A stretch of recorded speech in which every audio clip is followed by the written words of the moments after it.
What's the worst officer decision you ever had to fix?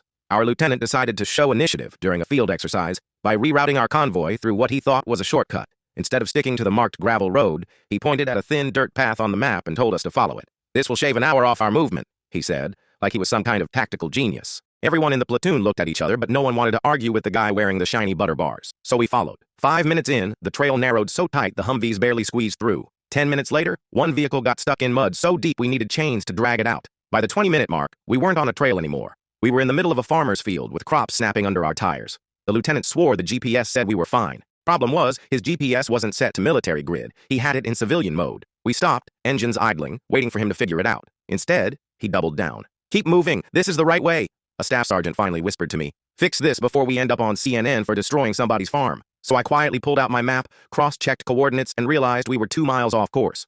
I radioed the lead truck under the pretense of a navigation check, gave them the correct grid, and told everyone to backtrack without directly contradicting the lieutenant. We got back on the proper road after an hour detour, covered in mud, stressed, and a few gallons short on fuel. When we finally hit the rally point, the captain was waiting. He asked why we were late. The lieutenant puffed up and said, "We ran into unexpected terrain obstacles." The captain gave a slow nod, then looked at me. "Sergeant, anything to add?" I kept it simple. "Navigation error, sir. Corrected and resolved." The lieutenant smirked, thinking I had his back. What he didn't realize was the captain already had GPS trackers on every vehicle. He knew exactly where we'd been and exactly who gave the order. 2 days later, that lieutenant was quietly pulled from convoy leadership for additional training. We never saw him in charge of movements again. Sometimes you don't need to call someone out loud. The truth handles the revenge for you. And the kicker? Weeks later, the farmer filed a formal complaint about the tire tracks that destroyed part of his field. Guess whose name was on the incident report? Not mine, not the platoon, not the staff sergeant, the lieutenant's. His shortcut ended up costing him more than lost pride. It cost him credibility, reputation, and probably his next promotion. Watching him salute the captain with that hollow look in his eyes was the sweetest justice of all.